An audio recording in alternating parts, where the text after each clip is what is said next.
Magandang umaga po sa lahat.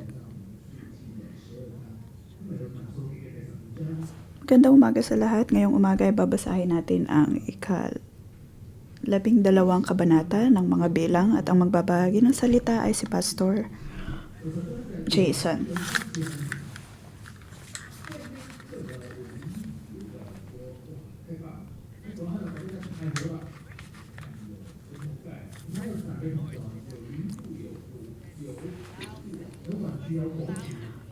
Nabasa natin sa mga nakaraang kabanata ang pagsama ng Panginoon sa Israelita at sa kampo ng Panginoon.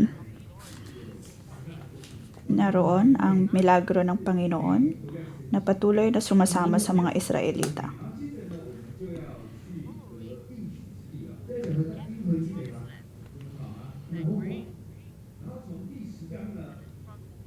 Mababasa natin ang kanilang paglalakbay papunta sa lupang pangako. At sa ika-10 kabanata naman hanggang ika-13 ay mababasa ang tungkol sa mga espiya papunta sa Kanaan.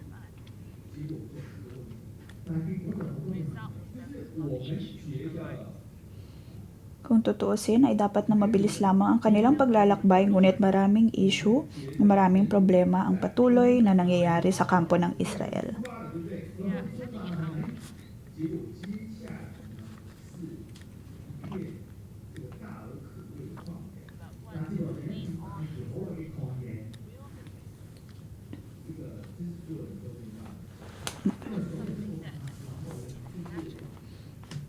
Ngunit dito ay makikita natin ang mga problema nangyayari, lalong-lalo na sa ilang.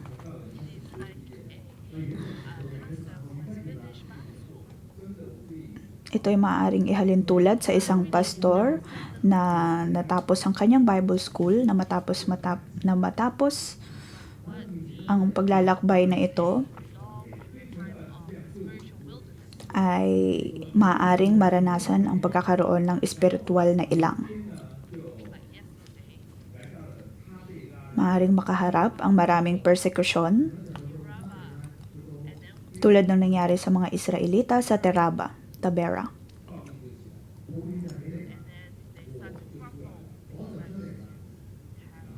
Ang mga Israelita ay nagsimulang magreklamo at ito'y hindi ikinatuwa ng Panginoon.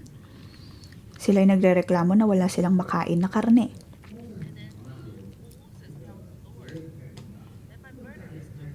At nandun na sinabi ni Moses sa Panginoon na napakabigat ng kanyang pasanin. At doon pinadala ng Panginoon ang mga pugo. Hanggang sa nagalit ang Panginoon at sila ay pinarusahan ng Diyos.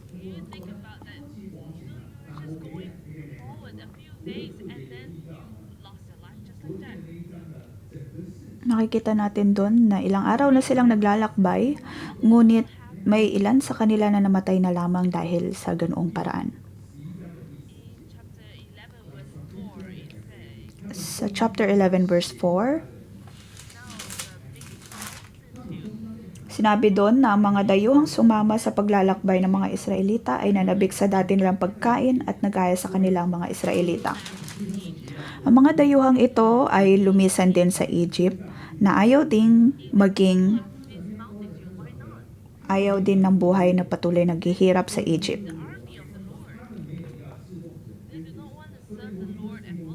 Kung tutuusin ay ayaw naman talaga nilang magsilbi sa Panginoon o sumunod sa Panginoon.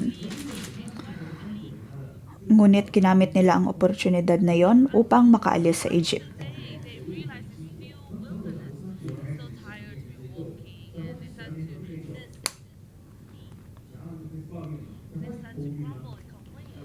Ang mga dayuhang ito ang nagsimula ng mga pagrereklamo sa loob ng kampo ng Israel. Sila ang nagsimula ng mga pagrereklamo.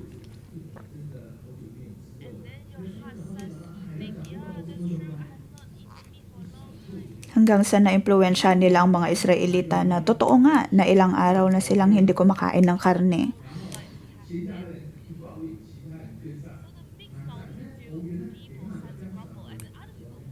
Dahil sa mga dayuhang ito, ay nagsimula din magreklamo ang mga Israelita. Ito ay pagpapaalala lamang na maging maingat tayo sa ganitong mga uri ng tao.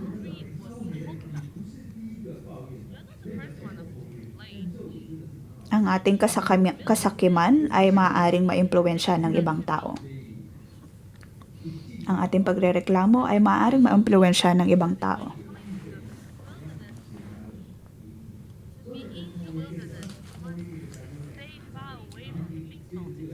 Sa ating pamamalagi sa ilang, maging maingat tayo sa maaaring maranasan na ganitong pangyayari. At sa chapter 12 nga, ang ating pamagat ay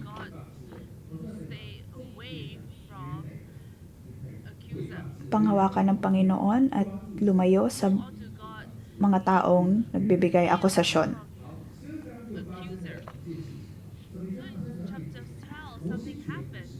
Sa chapter 12, makikita natin na may nangyari sa kampo ng Israel. Si Moses ay nakapag-asawa ng isang babae mula Ethiopia. At si Miriam at Aaron ay nagsalita ng laban kay Moses dahil sa babaeng kusita na kanyang pinakasalan. Sila ay nagsalita ng laban kay Moses. Sa original na text,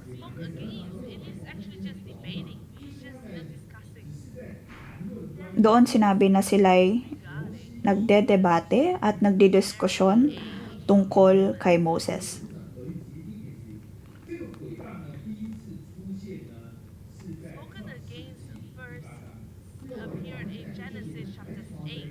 Ang salitang ito ay unang lumabas sa Genesis chapter 8.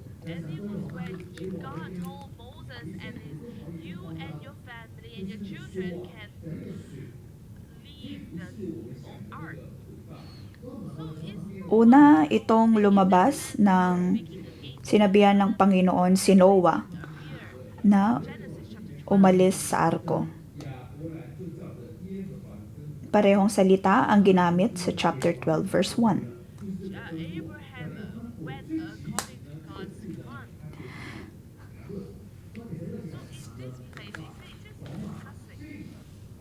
Kaya kung tutuusin sa verse 1, sila ay nagdidiskusyon lamang at nagdedebate.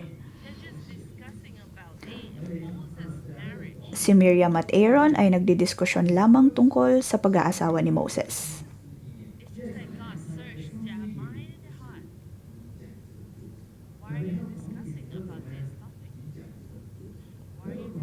At siniyasat ng Panginoon ang puso ni Miriam at Aaron kung bakit nila kailangang pag-usapan o pagdiskusyonan ang bagay na ito.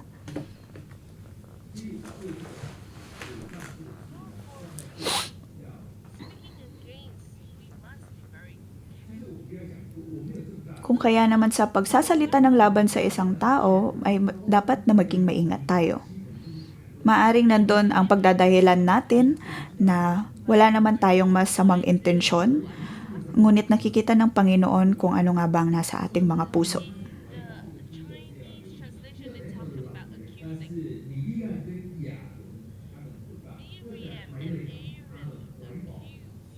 Sa ibang mga translation, ginamit doon na si Miriam at Aaron ay nagsasalita ng laban kay Moses.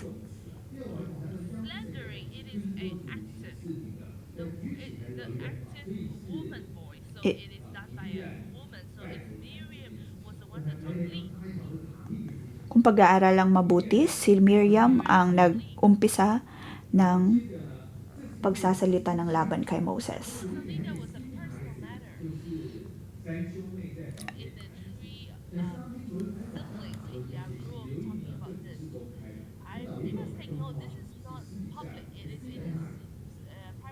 Ito ay hindi publikong pagdidiskusyon, ngunit ginawa sa pribadong paraan.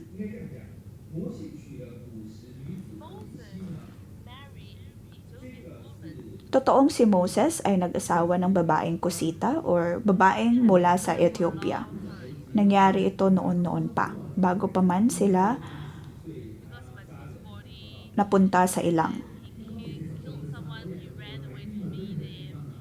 Kung matatandaan natin, mula nang siya ay nakapatay ng isang tao sa Ehipto, siya ay lumayo At sa kanyang paglalakbay ay doon niya nakilala ang kanyang asawa.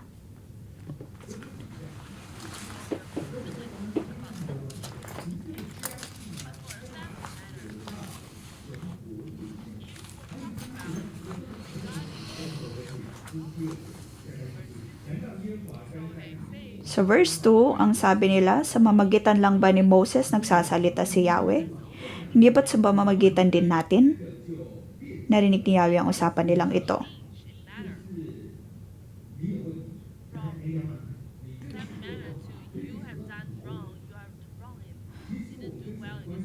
Sa isang banda, si Moses at Aaron ay para lamang nag-uusap tungkol sa issue ng kanilang pamilya. Ngunit sa verse 2 ay nangyari ng ito'y naging issue pagdating sa kaharian ng Panginoon. Dito'y nabanggit na kung sa pamamagitan lang ba ni Moses nagsasalita ang Panginoon.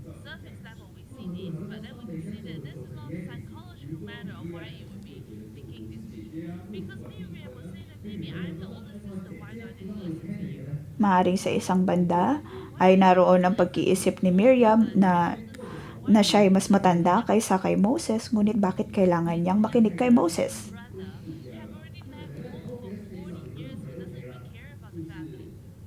Maaring naroon ang pag-iisip na si Moses ay umalis sa kanilang tahanan ng kung ilang taon, ngunit ngayon bumalik siya at ngayon nangunguna na sa buong Israel.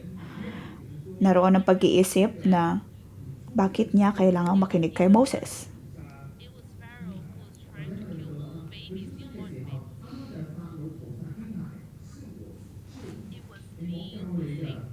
Maaring naroon din ang pag-iisip na si Miriam ang siyang nagsalba kay Moses nang sila'y nais na patayin ng paraon.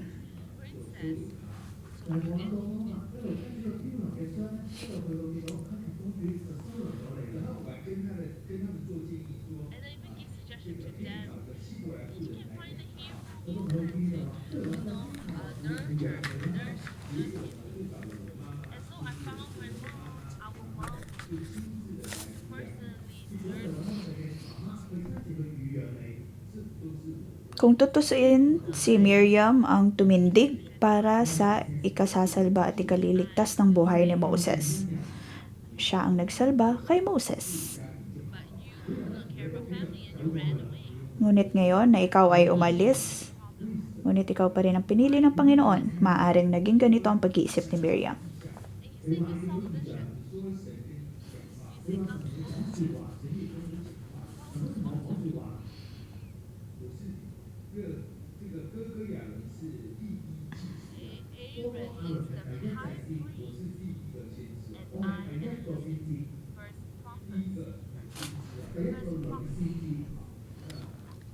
Maaaring naroon ang pag-iisip ni Miriam na siya naman ang unang propeta, babaeng propeta nung panahon na yon. Ngunit bakit niya kailangan sumunod kay Moses?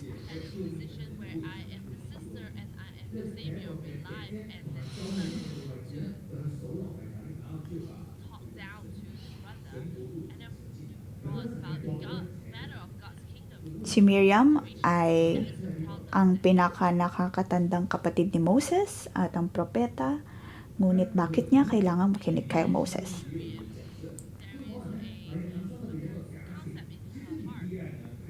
Maring sa puso niya ay naroon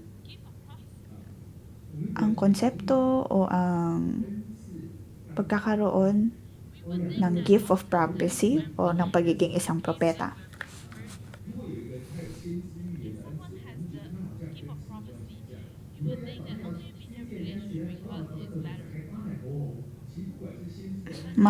Maaring naroon ang pag-iisip na mas maganda ang kanyang relasyon sa Panginoon.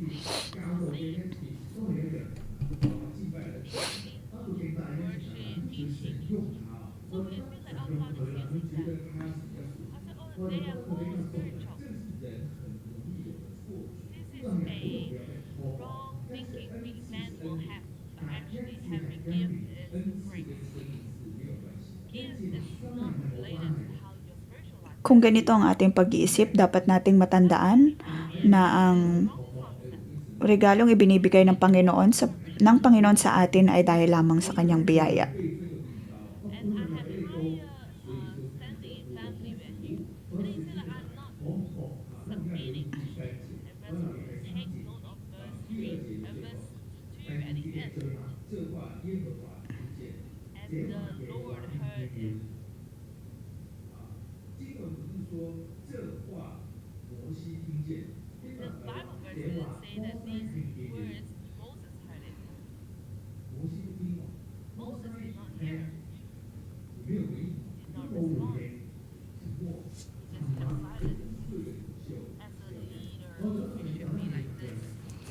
Dito makikita natin na nanahimik lamang si Moses sa kabila ng mga akusasyong ito.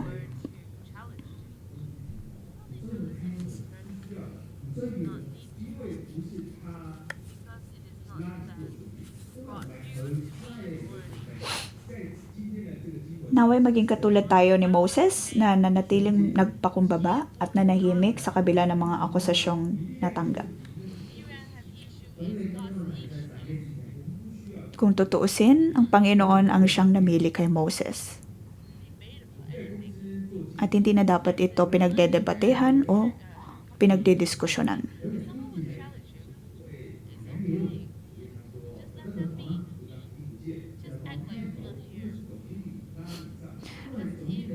Kung may mga taong sumusubok sa iyo, hayaan mo lamang sila.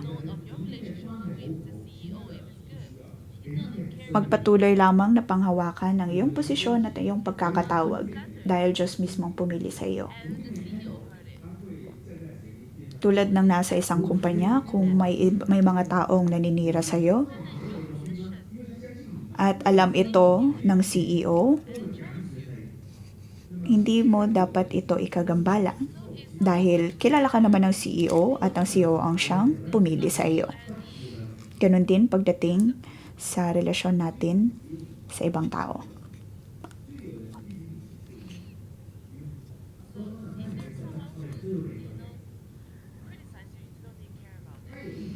Kung may mga taong nagbibigay ng kritisismo sa atin o kaya hindi tayo nauunawaan, hayaan lamang natin ito.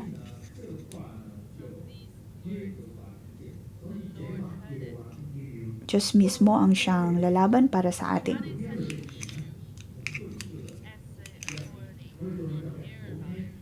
At bilang otoridad, bilang isang leader, ay hayaan lamang natin ang mga bagay na ito. Dahil Diyos mismo ang nakakarinig ng mga bagay na ito, Diyos mismo ang siyang lalaban para sa atin.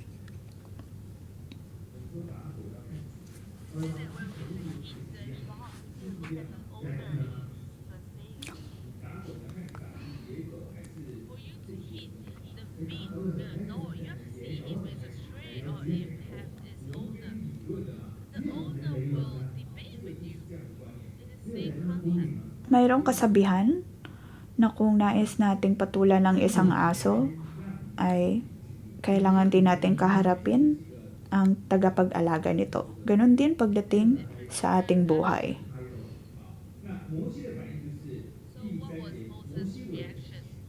Kung may mga taong nais manakit sa atin, ay kailangan nilang kaharapin ang Diyos. Ngayon, sasabi sa verse 3, sinabi doon na si Moises naman ay isang taong mapagpakumbaba, higit kanino mang nabuhay sa ibabaw ng lupa. Si Moses ay nanahimik lamang sa kabila ng mga akusasyon.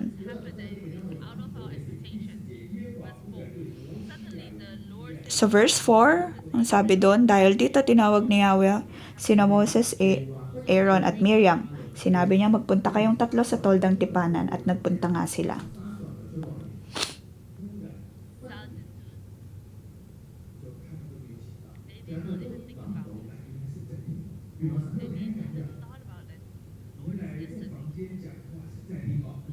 Agad-agad silang tinawag ng Panginoon.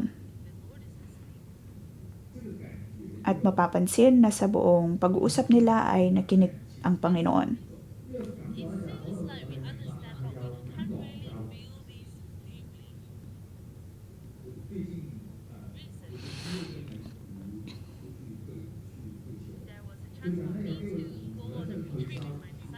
Kamakailan lamang ay nagkaroon ako ng tsansa na pumunta sa isang retreat kasama ang aking mga disipulo. Sa loob ng kwarto ay mayroong robot at kung kakausapin ito ay sasagot ito. Kung tatanungin kung paano ang panahon sa kinabukasan ay sasabihin ng robot na ito. Kung nais mong buksan ng ilaw, maging ang kurtina ay kakausapin lamang namin ang robot na ito. Sa tuwing tatawagin ang kanyang pangalan ay sasagot ang robot na ito.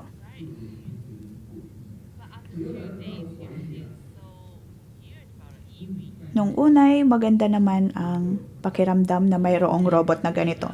Ngunit pagdating ng 2 araw ay hindi na maganda ang pakiramdam. Weird.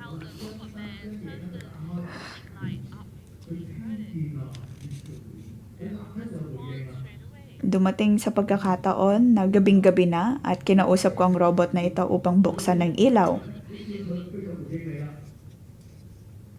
At sumagot nga ito agad-agad.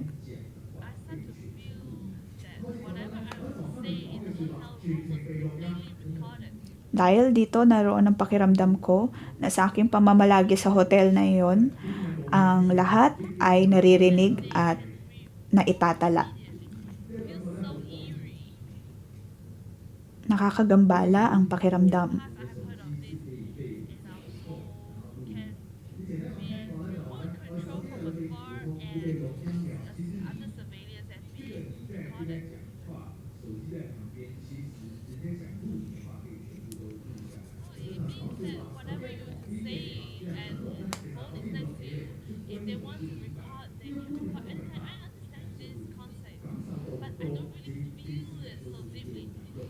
Naintindihan ko ang konsepto ng mga bagay na ito, ngunit naroon ang pakiramdam ng pagkagambala.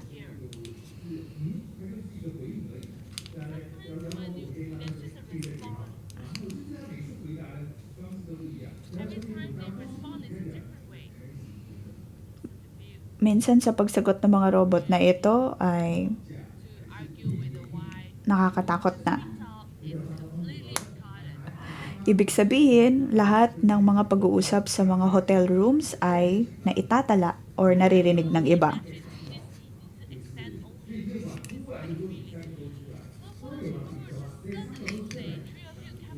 Kung kaya naman sa chapter na binabasa natin, kung sinabi ng Panginoon at tinawag niya agad-agad ang tatlong ito, ibig sabihin ay narinig ng Panginoon ang lahat ng kanilang pinagdidiskusyonan.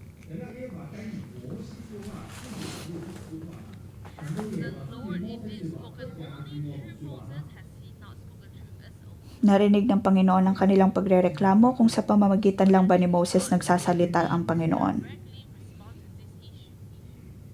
At sa puntong iyon ay sinagot sila ng Diyos.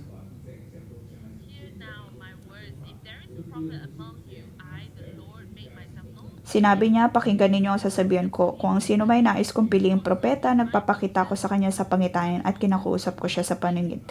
Ngunit kaiba ang ginawa ko kay Moses sapagkat ipinagkatiwala ko sa kanya ang aking buong sambahayang Israel. Kinausap ko siya ng harap-harapan at sinasabi ko sa kanya ang lahat sa maliwanag na paraan, hindi sa pamamagitan ng talinhaga, at siya lamang ang nakakita sa aking anyo. Bakit hindi man lang kayo natakot na magsalita laban sa kanya? Nagalit sa kanila si Yahweh at siya'y umalis.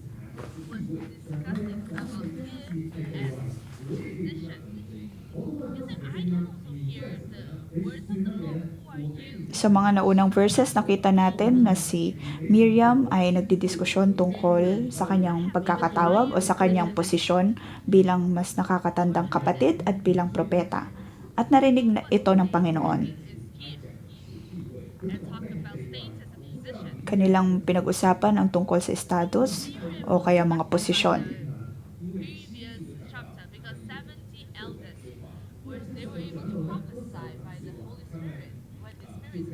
Maaring naging ganito ang tono o ang pagdidiskusyon ni Miriam dahil sa pagkakatawag ng 70 leader sa Israel. Maaring naroon ang kanyang pakiramdam na siya'y hindi ganon ka-importante. Madaming factor o madaming maaring dahilan kung bakit naging ganito ang pakiramdam ni Miriam. But what God is talking is talking about personality and relationship. Talking about Moses' character. He is faithful, most faithful in all my house, and I have good relation with Moses. Ngunit naroon na dinepensahan ng Panginoon si Moses. The Lord called Moses as his servant and my people. Tinawag ng Panginoon si Moses na kanyang lingkod. Emphasize on Moses' identity and his character. Kanyang binigyang diin kung sino nga ba si Moses. Identity. Kanyang binigyang diin ang kanyang karakter. Tinawag siya ng Panginoon na kanyang lingkod. To Miriam, you doesn't even count as my servant. Ito ay tila pagbibigay diin din kay Miriam na si Moses ay aking lingkod at ikaw ay hindi. In the Bible verse, there's only 5 people who was called servant of the Lord. Sa buong Biblia ay meron lamang 5 tao na tinawag ng Panginoon ng kanyang lingkod at isa si Moses doon. Ganon siya ka-espesyal. Wow. About gift. And one talk about gift and position. Another spoke about character and relationship.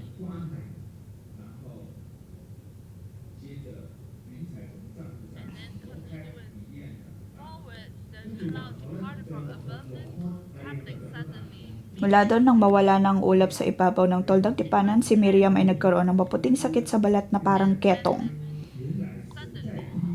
You're talking about Yon ang nasabi sa verse 10. God is listening and he would intervene and speak. And after Narinig ng Panginoon ang lahat at kanyang dinipesahan si Moses at agad-agad din siyang tumugon sa problema nilang magkakapatid. become deliverance. Kanyang pinarusahan si Miriam First of all, hanggang sa siya ay nagkaroon ng ketong. when the cloud departed from heaven, it means that everything was dismantled in God's hand. Kung matatandaan natin na kapag nawala ng ulap ay kailangan nilang tanggalin o baklasin ang kanilang mga tolda o mga kampo. When he did it, they would say, oh, no need, no need. The cloud is departed. It's not for us to depart from that place and walk forward. It is Miriam's leprous had become leprous. You take note. What we spoke in a room was known by the whole nation. Kung ating pag-aaralang mabuti, ang pag-alis ng ulap ay hindi nangangahulugan ng pagbabaklas ng buong kampo, bagkus ay pagpapakita lamang kung paano nagalit ang Panginoon kay Miriam. Ibig sabihin, ang buong nasyon o ang buong Israel ay naging witness ng nangyari kay Miriam. Nakita nilang lahat kung ano nangyari kay Miriam.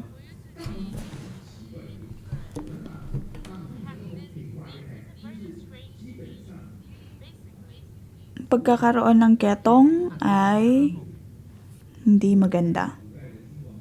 Ito ay walang paraan ng kagalingan.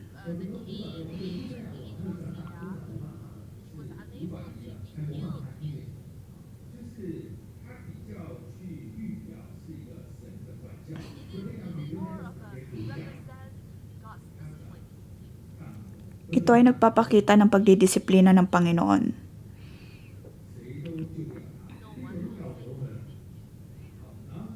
Walang sino man ang maaaring makapagligtas sa Kanya.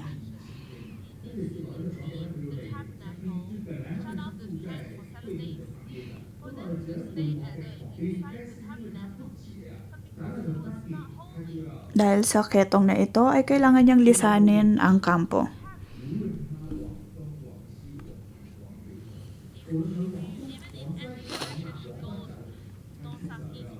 Sa kahit anumang direksyon na kanyang puntahan ay kailangan niyang lumayo.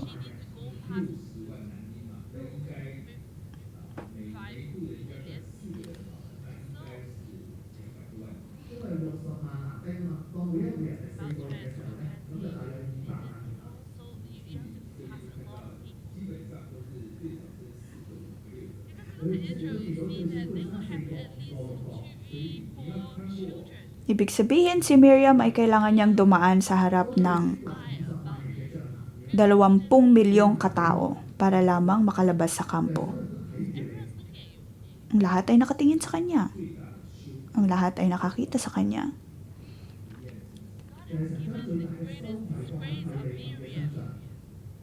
Pinagkalooban ng Panginoon si Miriam ng isang napakalaking parusa at nakakahiyang parusa. Sa aking pagbabasa nito, akin pa rin nakita kung gaano kabuti ang Panginoon. Kung tutuusin, maging sa naranasan ni Miriam, ay makikita pa rin natin ang kabutihan ng Panginoon.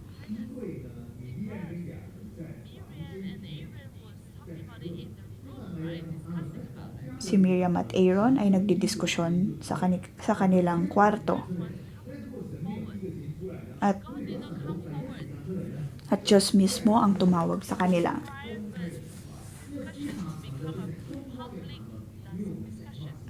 At kung hindi tumugon ang Panginoon, maaaring ang diskusyong ito ay makarating sa publiko.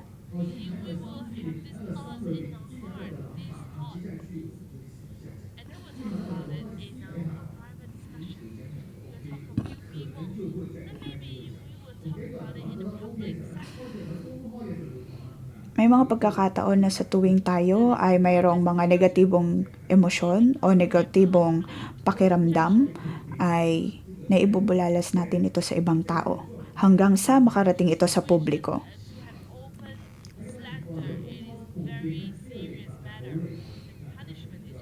Kung tutuusin, ang pagkakaroon ng ganitong uri ng diskusyon ay hindi maganda.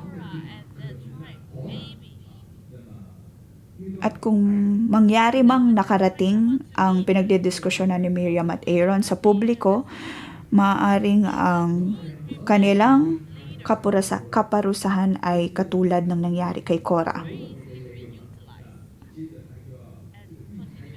Maaaring ang naging kaparusahan ng Panginoon ay mas matindi pa kaysa sa kung anong natanggap nila sa chapter na ito.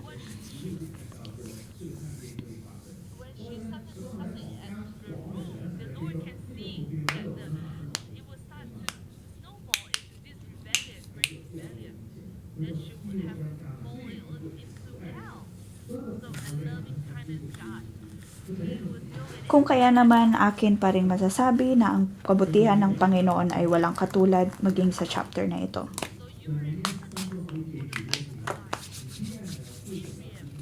Kailangan itong matandaan ni Miriam sa kanyang buhay. Nagkaroon siya ng pagnanais sa posisyon ni Moses. Ngunit sa dulo ng kwentong ito ay hindi niya ito natanggap dahil sa akusasyong ginawa niya.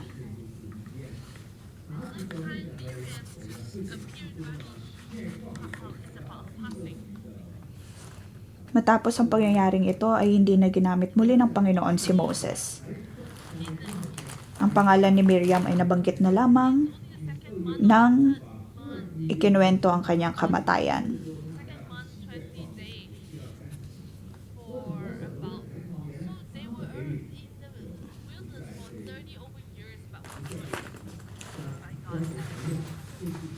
Sila ay namalagi sa ilang ng kung ilan pang taon, ngunit hindi na nabanggit kung siya ay nagamit pa ng Panginoon matapos ang pangyayaring ito.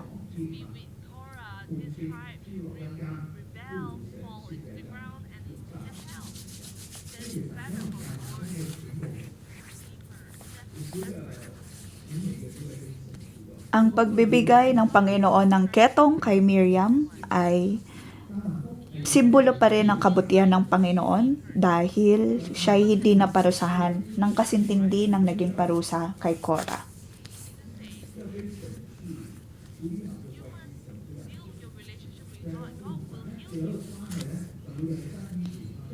Ito'y nagtuturo lamang na kailangan nating ayusin ang ating relasyon sa Panginoon at tayo ay kanyang pagagalingin.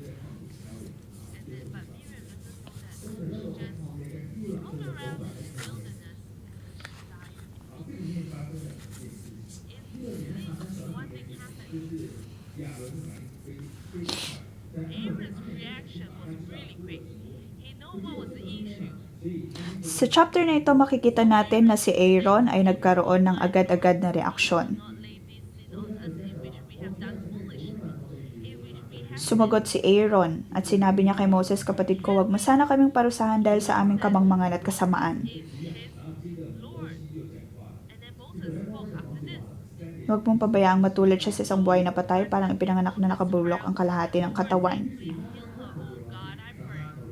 Kaya sa verse 30, nabanggit doon na nakiusap si Moses kay Yahweh na kanyang pagilingin si Miriam. In this chapter, it is the only sentence by Moses. Sa chapter na ito, sa verse 13, yun lamang ang tanging chapter na nagsalita si Moses. Makikita natin dito ang uri ng karakter na meron si Moses bilang kapatid at bilang leader. You will pray on your own to God. If we bring about bitterness and hurt, Sa kabila ng mga akusasyon na kanyang natanggap at ng pagdidiskusyon ng kanyang mga kapatid, ay pinili pa rin niyang idulog ang kanilang problema sa Panginoon at ipanalangin ang kagalingan ni Miriam. be a good spiritual leader. Naway maging tulad tayo ni Moses. But the Lord is not like that. Other people slander and criticize him. He kept silent. But instead, he begged for them and prayed to intercede on behalf of them. Sa kabila ng mga kritisismo na kanyang tinanggap, ay pinili pa rin niyang ipanalangin ang mga taong nanubok na manakit sa kanya. Chapter was caused by the mixed multitude. Kung ang nakaraang chapter ay ang mga dayuhan ang siyang naging dahilan ng kaguluhan sa Israel, sa chapter 12 naman ay si Miriam ang siyang nanguna ng problema. Because to discuss criticize your authority, everyone very quickly can be united, right? But God's attitude is very clear. God's stand is very clear. Dito ay makikita natin kung paano tumindig ang Panginoon. His attitude towards Miriam. It's the same to everyone. Ang kanyang pagtatama kay Miriam ay pareho din sa iba. Towards slander, his reaction Lalong-lalo na pagdating sa pagsasalita ng laban sa kanyang mga lingkod o kanyang pinili.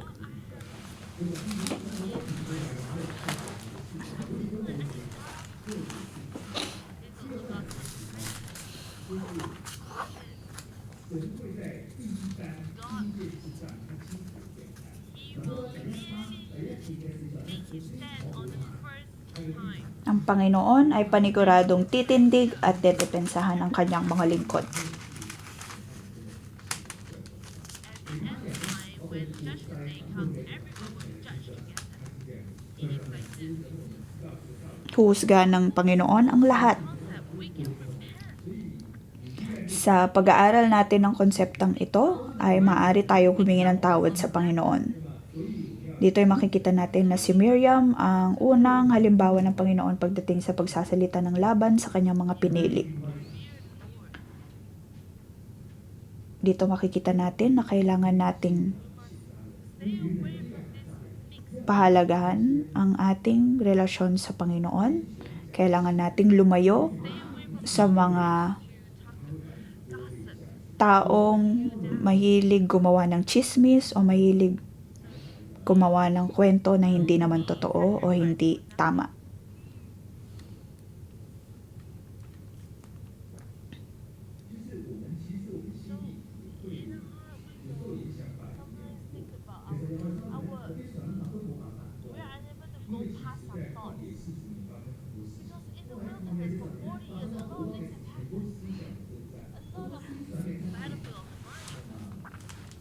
Sa loob ng 40 taon sa ilang ay maraming nangyari sa loob ng Israel.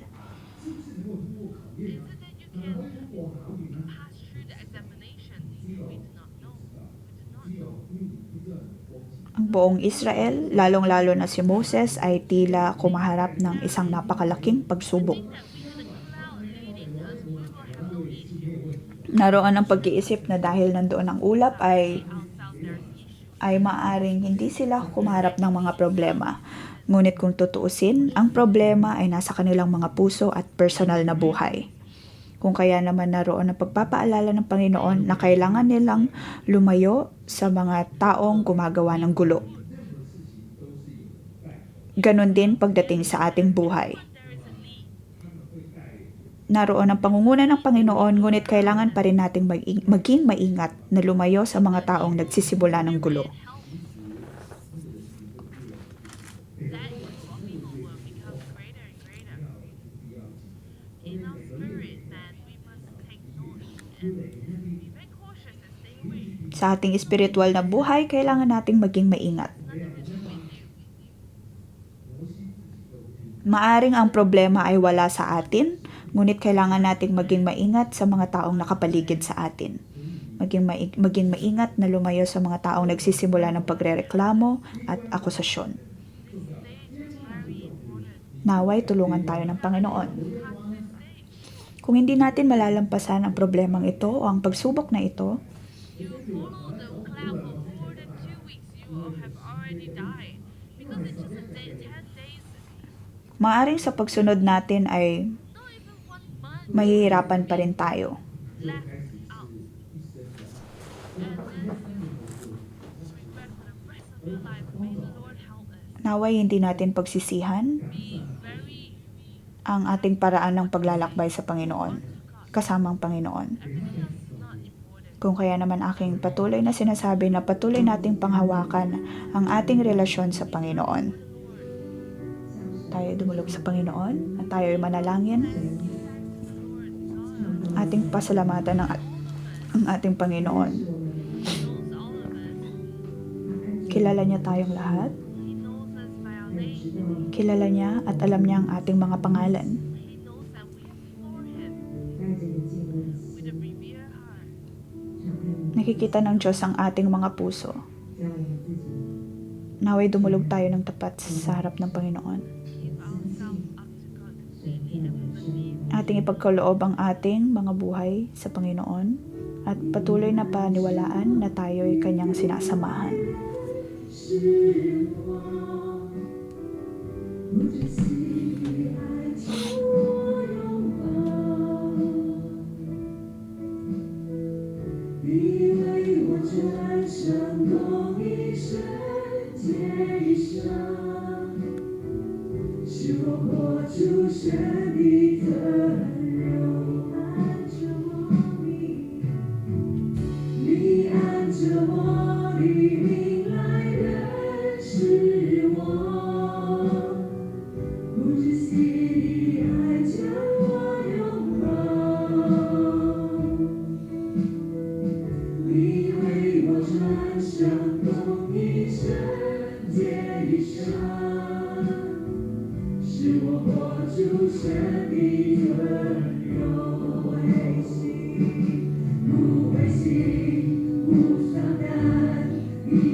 Panginoon, Ikaw na ang aming Diyos na buhay. At kailangan namin ng iyong kabutihan sa aming mga buhay. Ating kausapin ng Panginoon at sabihin sa Kanya kung gaano siya kabuti. Maaring tulad tayo ni Miriam at naway gamitin natin ang oras na ito upang sabihin sa Diyos ang lahat ng ating pagkakasala at hingin ang Kanyang paggabay upang tayo'y magbago at upang matanggal ang ganitong karakter sa ating buhay. Panginoon, maraming salamat sa iyong pag-ibig. Maraming salamat sa iyong pangunguna sa aming buhay. Gamitin natin ang oras na ito upang manalangin.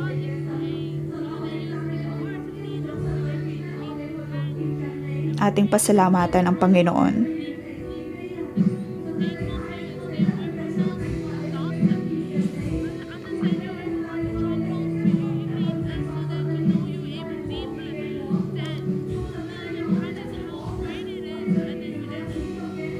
Panginoon, maraming salamat sa iyong pag-ibig.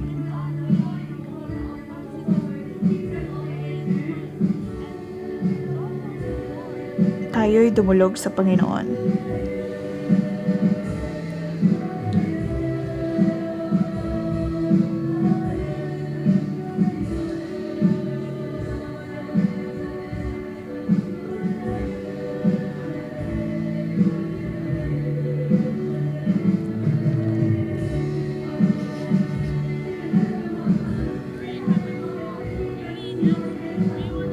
Malal na Espiritu, naway gumalaw ka sa buhay ng bawat isa. Panginoon, nais namin dumulog sa iyo. Alam namin, Panginoon, na may mga issue at problema sa aming espiritu at sa aming buhay. Tulad kami ni Miriam, Panginoon, na laging nagdidiskusyon at nagkakaroon ng ganitong mga pag-uusap sa aming mga pribadong buhay. Ngunit sa araw na ito ay nangungusap ka sa amin at naway tulungan mo po kami. Buksan mo ang aming mga puso at siyasatin ang aming mga puso. Naway makita mo ang bawat problema sa aming buhay at sa aming puso. Panginoon, maraming salamat sa iyong pag-ibig at sa patuloy na paggabay sa amin. Maraming salamat sa tsansang ibinibigay mo sa amin, sa oportunidad na ibinibigay mo sa amin upang makadulog sa iyo at upang maranasan at makita ang iyong kabutihan. Panginoon, kailangan ka namin. Tayo dumulog sa Panginoon. Naway paliwanagan tayo ng Panginoon.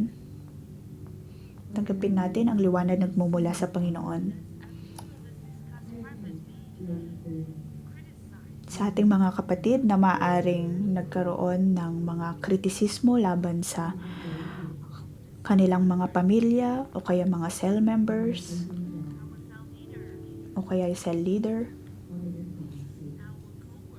mga kasama sa trabaho,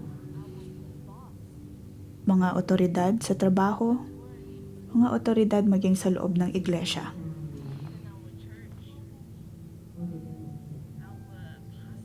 Mga pastor,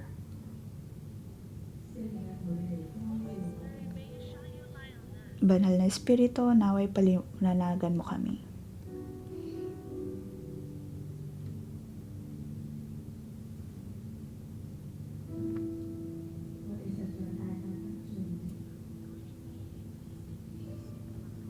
Panginoon, kami ay labis na nagkasala sa iyo. Lahat kami, maging ako, Panginoon, ay nagkasala sa iyo. May mga pagkakataon na kami ay nagkakaroon ng ganitong pagdidiskusyon at pagdedebate at paninira sa iba.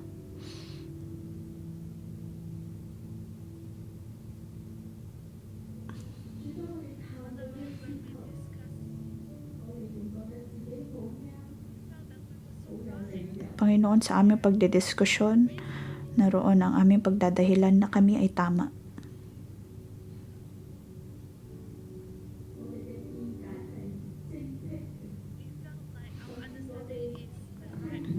Naroon ang pakiramdam na ang aming pangunawa ang siyang tama at aming ginagawa ang nais lamang namin.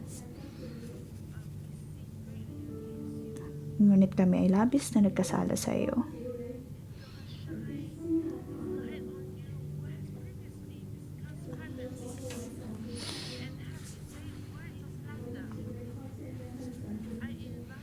Kung ating sabihin sa Panginoon ang ating pagkakasala, lalong-lalo na sa aspetong ito, tayo ay papakinggan ng Panginoon. Lahat ng ating sinasabi ay naririnig ng Panginoon. Iyon man ay nabanggit sa pribadong paraan, ngunit nakikita at naririnig ito ng Panginoon.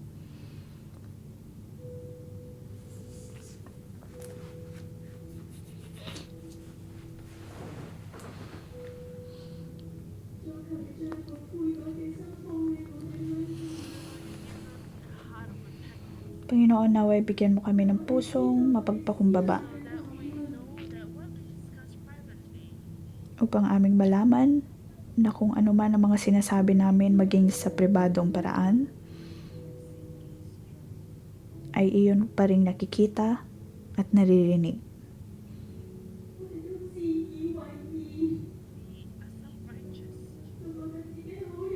Napakataas ng tingin namin sa aming sarili.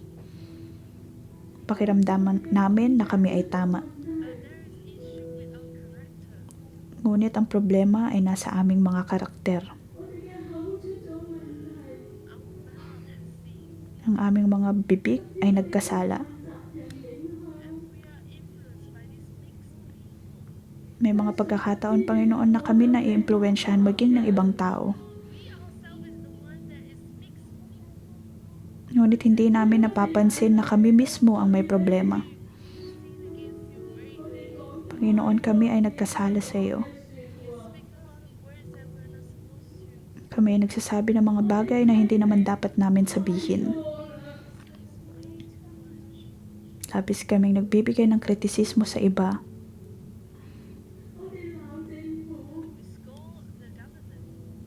Maging ang gobyerno ay aming kinagagalitan.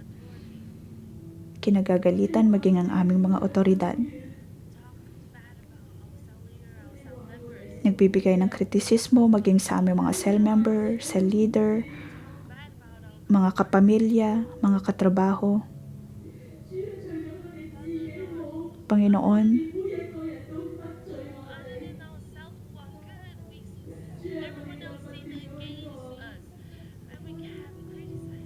Panginoon, alam namin na kami ay nagkakasala rin, ngunit patuloy pa rin kami sa pagbibigay ng kritisismo.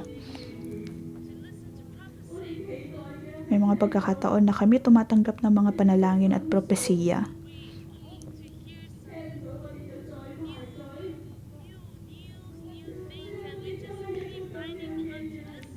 Naroon ang pagnanais namin na matanggap ang iyong mensahe, ngunit narito na patuloy pa rin kaming nagkakasala. Panginoon, kami ay iyong patawarin. Naway gamitin natin ang pagkakataon na ito na manalangin sa Panginoon at lumuhod sa kanyang harap.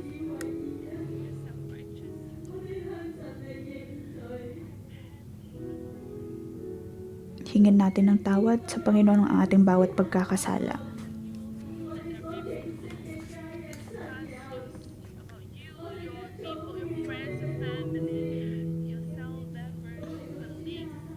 May mga pagkakataon na maging tayo mismo ay nakakatanggap tayo ng mga kritisismo at alam nating nag-uusap din sila ng pribado tungkol sa atin. Maaring tulad tayo ni Miriam, ngunit may mga pagkakataon na tulad din tayo ni Aaron.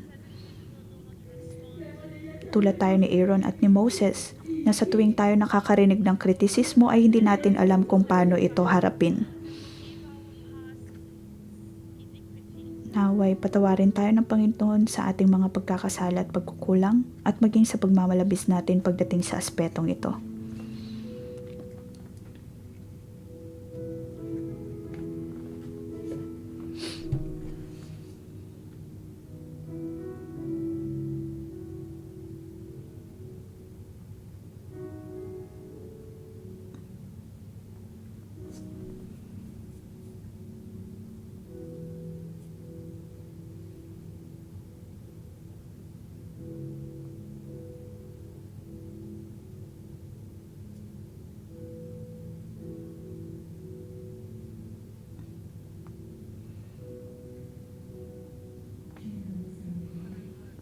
Panginoon, naway patawarin mo kami.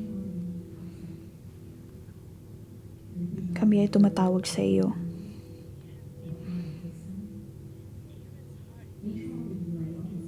Alam namin na may katulad kami ni Miriam at ni Aaron. Sa iyong paningin ay para kaming nawawalang mga tao.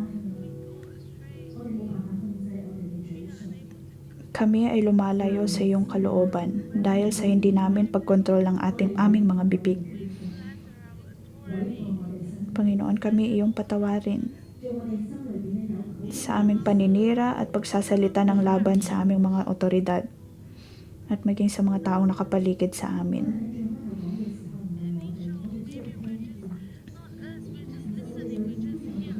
Maaring sa unang pagkakataon ay nagiging tagapakinig lamang tayo, ngunit di nagtagal ay tayo na rin mismo ang nagsasalita ng hindi maganda.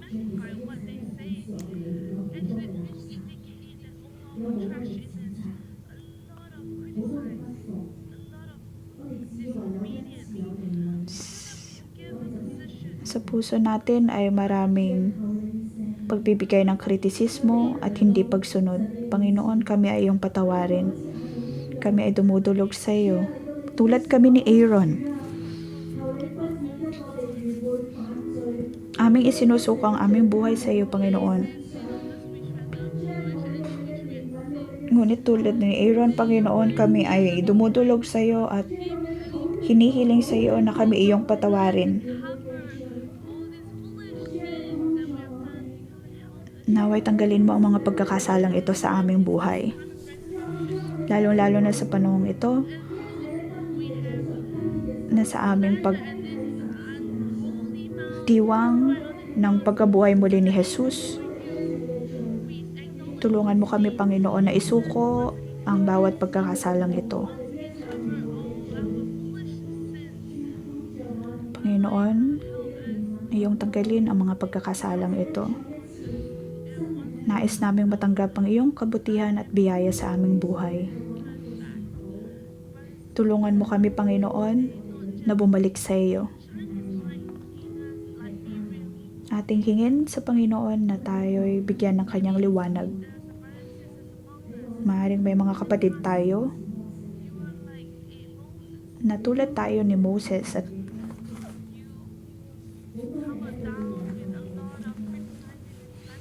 naroon, naramdam mong maraming kritisismo at negatibong bagay ang iyong natatanggap at naririnig.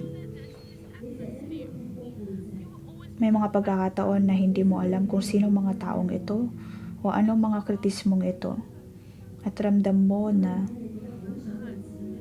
ikaw ay nasa maling posisyon. Sa iyong puso ay naroon ang pakiramdam na naway mabigyang hustisya kung ano man ang mga kritisismong binibigay sa iyo. Ngunit tulad ni Moses, naway maging mapagpakumbaba tayo.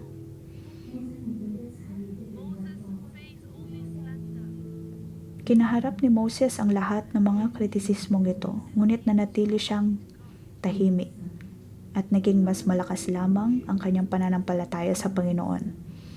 Sa lahat ng ito ay naroon ang Panginoon na nakikinig at Diyos mismo ang tumugon sa problemang ito. Diyos mismo ang dumepensa para kay Moses.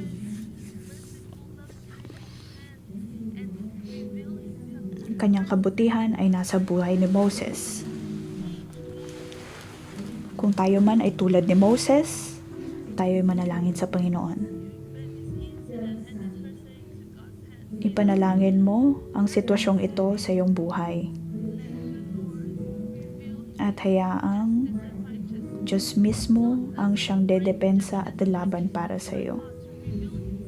Hindi tayo ang gagawa ng paraan, bagkus Diyos ang siyang gagawa ng paraan upang tayo ay madepensahan at mabigyang hustisya.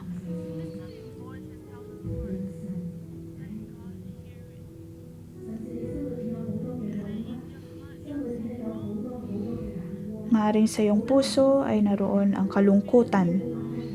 Naroon ang puso o ang pakiramdam na ikaw ay ginawan ng mali. Idulog mo ito lahat sa Panginoon.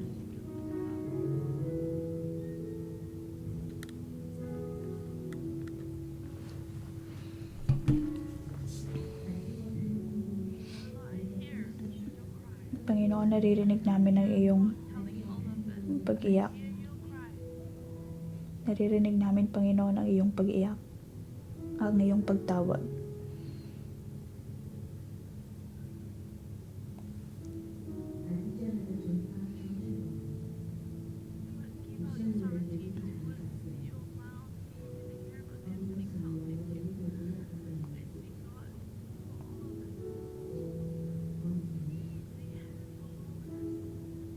Panginoon, kami iyong hawakan. Nakikita ng Panginoon ang bawat nating pag-iyak.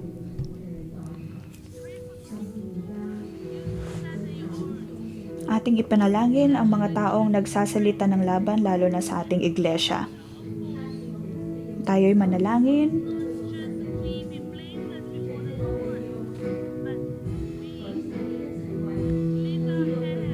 Taas natin ang ating mga kamay at ipanalangin maging ang mga taong nagbigay ng kritisismo o mga negatibong bagay. Maaaring naroon ang hindi pagkakaintindihan o mga problema sa pagitan ng ating mga cell members o maging sa pagitan ng ating mga katrabaho. Taas natin ang ating mga kamay at ipanalangin ang mga bagay na ito. Tulad ni Moses, ating ipanalangin ang mga taong nagsasalita ng laban sa bawat isa. Ipanalangin din natin ang mga taong nagsasalita ng laban sa ating simbahan. Panginoon, nawa ipakita mo ang iyong kabutihan sa buhay ng bawat isa. Hindi nila alam ang kanilang ginagawa, kung kaya naman kami ay umiiyak at nananalangin sa iyong harapan. Tulungan mo po kami, Panginoon, na manumbalik sa iyo. Tulungan mo ang bawat isa na manumbalik sa iyo.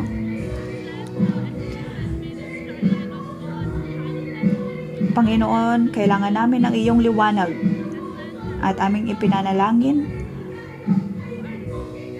na iyong patawarin ang bawat pagkritismong ito, ang bawat pagsasalita ng laban sa iyong iglesia, sa iyong mga tao.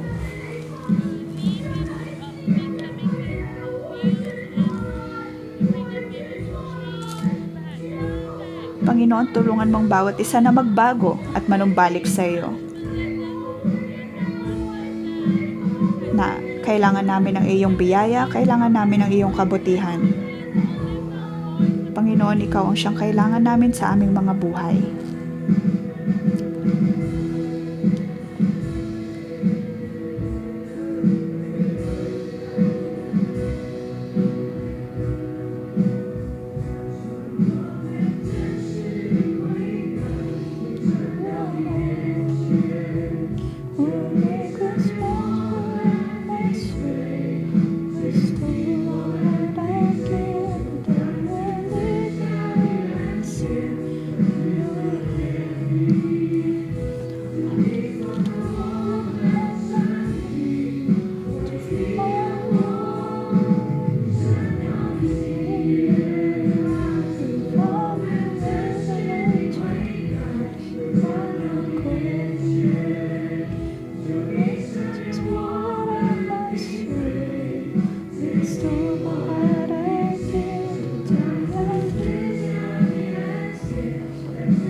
Panginoon, ikaw ay aming pinasasalamatan at pinupuri.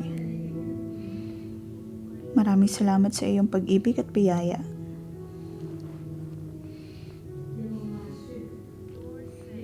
Sinasabi ng Panginoon,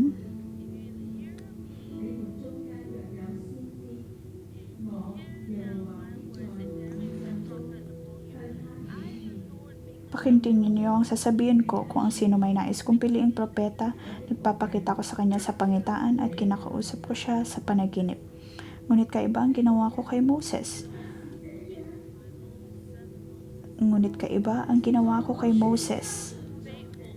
Sapagkat ipinagkatiwala ko sa kanya ang aking buong sambahayang Israel.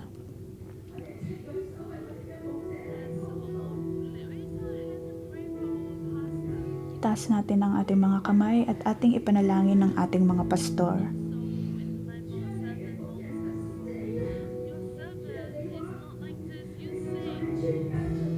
Diyos mismo ang siyang dumipensa kay Moses. Sa parehong paraan, Diyos mismo ang dedepensa sa kanyang mga pastor. Kung kaya naman, gamitin natin ang oras na ito na ipanalangin ng ating mga pastor. Sa kabila ng mga paninira at pagsasalita ng laban sa kanila, ang pinakamahalaga sa lahat ay kung paano tinitignan ng Diyos ang mga pastor na ito.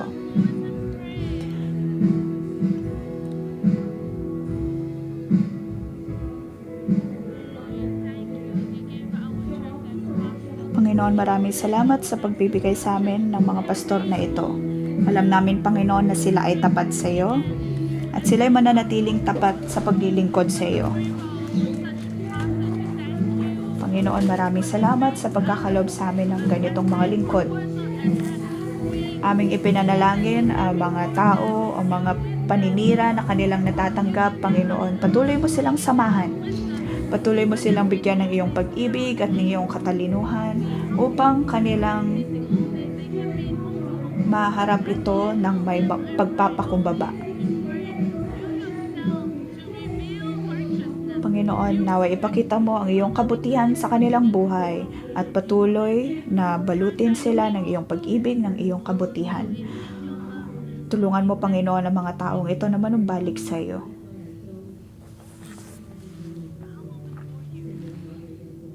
Panginoon, kaming lahat ay nagpapakumbaba sa iyong harapan. Lahat kami ay nagkasala sa iyo. Lahat kami ay may problema. Lahat kami ay may kanya-kanyang problema. Ngunit maraming salamat, Panginoon, sa oportunidad na ibinibigay mo upang kami makahingi ng tawad. Hindi namin masabi, Panginoon, na kami ay mapagpakumbaba dahil maraming kasamaan sa aming puso. Ngunit maraming salamat, Panginoon, sa iyong biyaya at pag-ibig. Gamitin natin ang oras na ito na ipagkaloob sa Panginoon ang ating puso, ang ating mga bibig.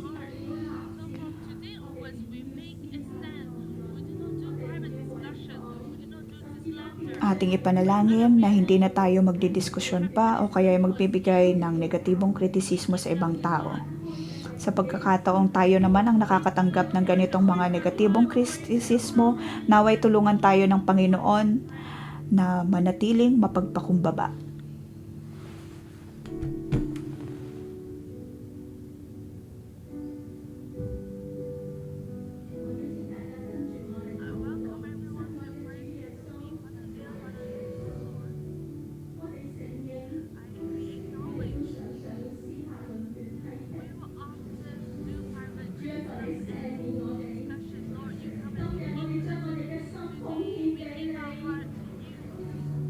Panginoon, sa oras na ito ay binibigay namin ang aming mga puso sa iyo. Binibigay namin ang aming mga bibig. Sa pangalan ni Jesus, aming pinoproklama na ayaw na namin magsalita ng masama at ng mga negatibong kritisismo.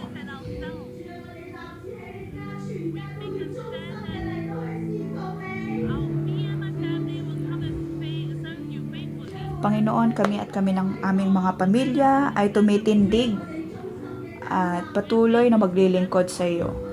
Sa kabila man, Panginoon, ng mga kritisismo at mga salitang aming matatanggap laban sa amin, patuloy kaming titindig sa iyong harapan at maglilingkod sa iyo. Salamat, Panginoon, sa iyong pag-ibig, sa iyong kabutihan. Na dahil sa iyong kabutihan, Panginoon, ay nakapaglilingkod kami sa iyo ng patuloy at mananatiling tapat sa iyo. Tulungan mo kami, Panginoon, na patuloy na tumindig na puno ng buhay at aming maipamuhay ang iyong kalooban at ang iyong karakter. Sa pangalan ni Jesus, Amen.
Panginoon, maraming salamat.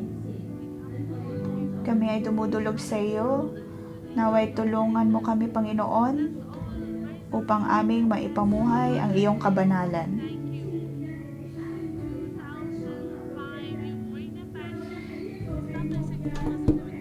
Panginoon, maraming salamat sa buhay ng aming pastor at Simo. Alam namin, Panginoon, na ikaw ang siyang nagdala sa kanila sa lugar na ito. Patuloy mo silang palakasin, Panginoon, at tulungan sa kanilang pangunguna sa simbahang ito.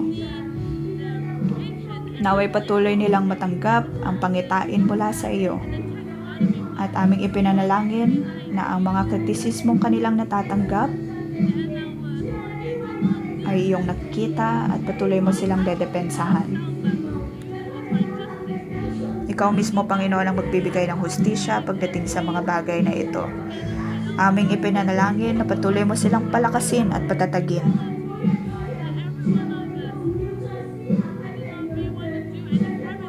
Tulungan mo kami, Panginoon, na malayo sa ganitong mga pagdidiskusyon, ganitong pagdedebate at pagbibigay kritisismo.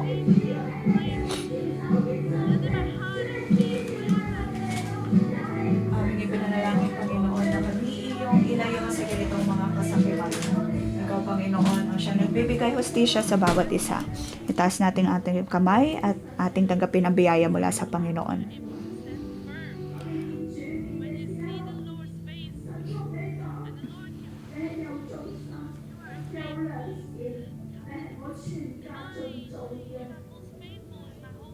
Nakikita ng Panginoon ang iyong katapatan. Sa pangalan ni Jesus ay pinagpapala ko kayo na inyong malampasan ang bawat pagsubok sa buhay at mananatiling matatag bilang isang puno ng buhay. Naway maipamuhay ng bawat isa ang kabanalan at kabutihan ng Panginoon. Aming ipinapanalangin na ang mga taong hindi nagkakaroon ng magandang impluwensya sa iyong buhay ay mawala. At patuloy mo lamang na maranasan ang kabutihan ng Panginoon. Sa pangalan ni Jesus, ito ang aming panalangin. Amen. Dito po nagtatapos ang ating pang-umagang debosyon. Magandang umaga.